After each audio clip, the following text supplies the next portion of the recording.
Subscribe to get smart, and to watch the latest videos first, hit the bell icon and you will be notified about the new videos updates instantly. So, what's up guys, Rick here, helping you to master your technology. So, this video is about the all-new 10th generation Honda Civic 2018, so let's get started. The iconic Honda Civic epitomizes compact car excellence with its mix of practicality and a fun-to-drive personality. It's available with two excellent 4-cylinder engines and either an adroit continuously variable automatic transmission (CVT) or a slick shifting 6-speed manual. We appreciate its comfy ride and fuel efficiency, but the Civic's optional touchscreen infotainment system is plagued with usability issues. While that's proof that the affable Honda isn't perfect, it excels everywhere else and ranks near the top of its class. After several significant additions to the 2017 model lineup, the 10th generation Civic enters 2018 without a single update. The Civic's exterior design is a mix of eye-pleasing details and eyebrow-raising exuberance. Civic features LED headlights with auto on or off, that are perfect for lighting up the roads. With a bold, aggressive face and sharp, sophisticated body lines throughout, every angle of the Civic's exterior is the right angle. Civic features a sleek and a long wheelbase, making it sporty even when standing still. The C-shaped LED taillights are designed to make a strong styling statement that's uniquely Civic. The wide, aggressive stance shows that the Civic is ready to scorch the pavement. You may or may not love the appearance of the Civic, but it's hard to find anything offensive about its styling. It should be impossible to tell the difference between a 2017 Honda Civic 2018 version, since there are no exterior changes. Feedback through the thick-rimmed wheel is very good for the class. Body roll is controlled, and quick transitions are handled nicely, inspiring driver confidence. It feels playful, and there's lots of freedom and control for the driver. The well-tuned stability system doesn't quash the fun. For more enthusiastic driving, try the C or Type R. Honda's CVT simulates shifts under hard acceleration, but it is otherwise very smooth, eliminating shift shock and transmission indecisiveness because it never shifts in the traditional sense. Throttle pedal action is smooth and predictable, and the Civic is easy to drive. The Civic has a lot of the Accord's strengths, but in a smaller package. The seats are comfortable and supportive without being too aggressive. The ride is smooth and controlled without being too cushy. Road noise and engine sound are never far away, but neither is enough to be distracting. And available 8-way power driver seat offers a huge range of motion, making it suitable for drivers of varying heights.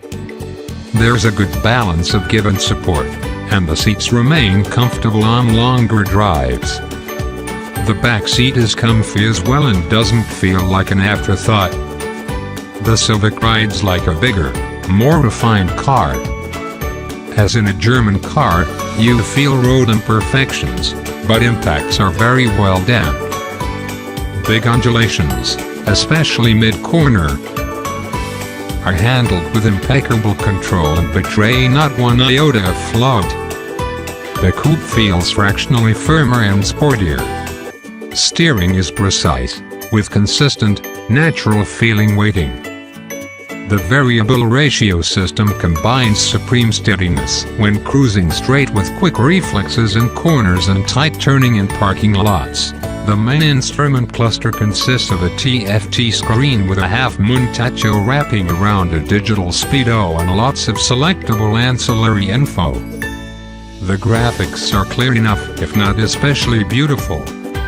On either side are bar graph fuel and temp gauges.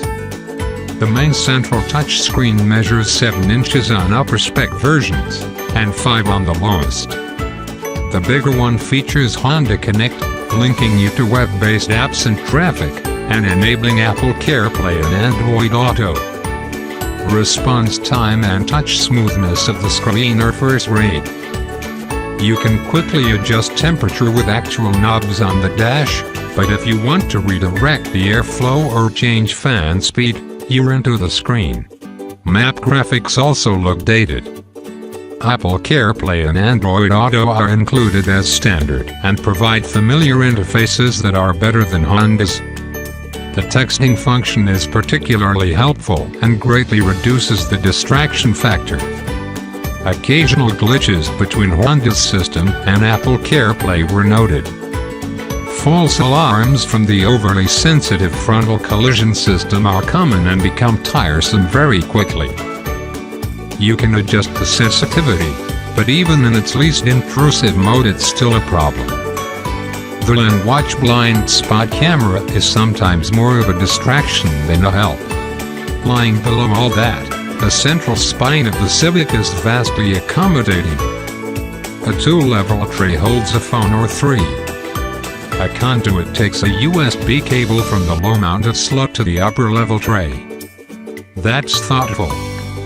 This upper tray can also act as a wireless charger if your phone takes it.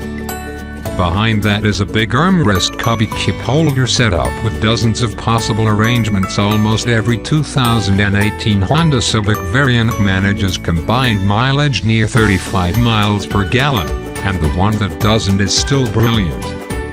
Every Civic comes equipped with a standard complement of airbags, traction and safety control systems, seat belts, child seat anchors, and a rear-view camera. Honda offers its Active Safety Suite, dubbed Honda Sensing, on all 4-door models for $1,000 extra. And there's a secondary USB port in the deep center armrest bin. Honda Sensing adds adaptive cruise control, lane departure warnings, and forward collision warning with automatic emergency braking. The i-VTEC gave the system its top superior rating at avoiding crashes. The infotainment system is one of the more difficult to use, and were it not for the inclusion of Apple CarPlay and Android Auto, it could be a deal-breaker. Add the overly sensitive safety features, and it's clear Honda has some ground to make up in this area. A lot of functions are built into the infotainment system, but it's not the easiest or most responsive unit to use. The lack of a volume knob and the inclusion of capacitive buttons are significant drawbacks and the source of unnecessary distraction. The Civic's 15.1 cubic foot trunk is larger than those of most competitors, and the low lift-over height makes for easy loading and unloading. Though the sloping rear window can get in the way of bulky cargo. The rear doors open wide, making it easy to climb in. But there's more of a slip roof than before, so be mindful of your head. Rear access in the coupe is best on the passenger side, with its foot-operated seat release. The driver's seat is well proportioned for the average-sized driver. Anyone taller than 5'10" may need to compromise because the steering wheel might not telescope far back enough, and the short cushions will leave thighs somewhat unsupported.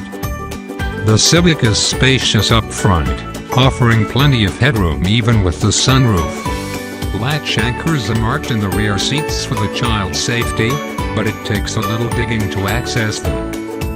The over-the-top anchor is clearly indicated behind those seats and easily accessed under a plastic cover. The wide-opening rear doors help make installation easier. Tech is one of the Civic's weaknesses. Despite its smaller exterior dimensions, the Civic's rear legroom is among the most generous in the class. We use words like clever and thoughtful to describe Honda's handling of cargo and personal effects. Despite the rather small footprint, the Civic's trunk maximizes available cargo capacity. Interior pockets and bins are generous, and a few extra touches earn it bonus points. There are plenty of clever pockets and trays to hold your personal items. A cord management system keeps phone cables neatly tucked away.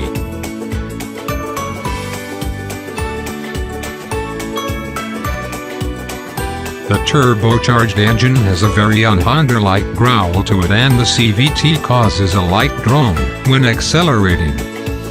Otherwise, wind and road noise is kept in check, becoming more noticeable over coarse surfaces. There are quieter choices, but this Civic improves a good deal on previous generations. The dual-zone automatic climate control does a good job of regulating the temperature with even coverage from the vents. You'll have to occasionally adjust the setting between sunny and cloudy conditions, but only by a few degrees. Full manual control requires interacting with the touch screen. The Civic delivers a large, versatile cabin for both people and their things, with good rear legroom and clever storage solutions. The easy-to-use interior control layout is marred by terrible touch-sensitive audio volume and tuning controls and a poorly optimized touchscreen interface. Primary controls are well placed and won't require the driver to adjust how they're used. There are a lot of functions at your command, but the simple design makes them approachable. The lack of a volume knob is a source of constant frustration. Up front, the Civic offers easy access through light doors with large openings.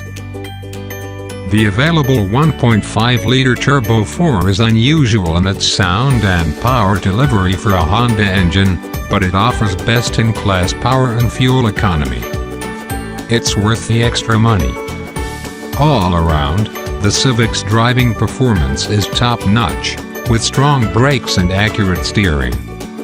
The Civic feels strong when you roll onto the gas to execute a pass, and quick at city speeds thanks to ample low-end power.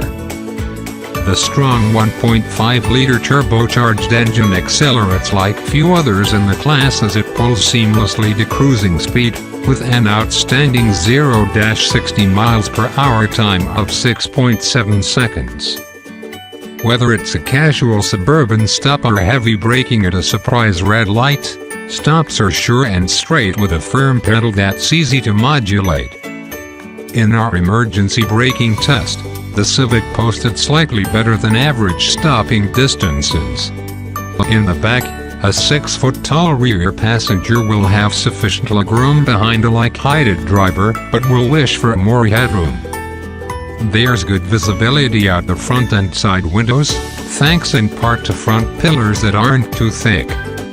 The sloping roof impinges on the rear three-quarter view, but large side mirrors, a rear-view camera, and Honda's Lane Watch camera take the guesswork out of almost all maneuvers. Construction is tight and solid inside and out, so even though there's quite a bit of plastic around the cabin, everything feels well built. On higher trims, a number of surfaces, especially major touch points, are covered in higher quality materials, which elevate the interior feel after the soft and vague 9th generation Civic. Version 10 comes out rejuvenated. Its low silhouette speaks the truth about its sharp driving manners. Quick steering and a taut chassis put it at home on beer roads. But it's well judged enough not to mess up the main duties of a family hatch. It's stable at a cruise, and the ride comfort in towns and suburbs is perfectly acceptable. Performance is lively versus rivals, whichever of the new turbo engines you get. But the 1.0's lag sometimes takes the shine off it. The 1.5 keeps a lid in that problem, and feels semi-sporty. It's a good match for the athletic cornering. Then there's the 316 bhp Type R, probably the best hot hatch on sale today. One of the best ever, in fact. The 2018 Honda Civic is proof that bigger isn't always safer. Its size and tight parking spots, yet it also managed to provide enough room inside for 4 adults. Before I end this video, if you want something specific to show in my next video, just say in the comment section below. If you found this video entertaining and enjoyable, do me a favor, click that like button for me, subscribe if you haven't already. I'll catch you all in the next episode of Get Smart. Peace.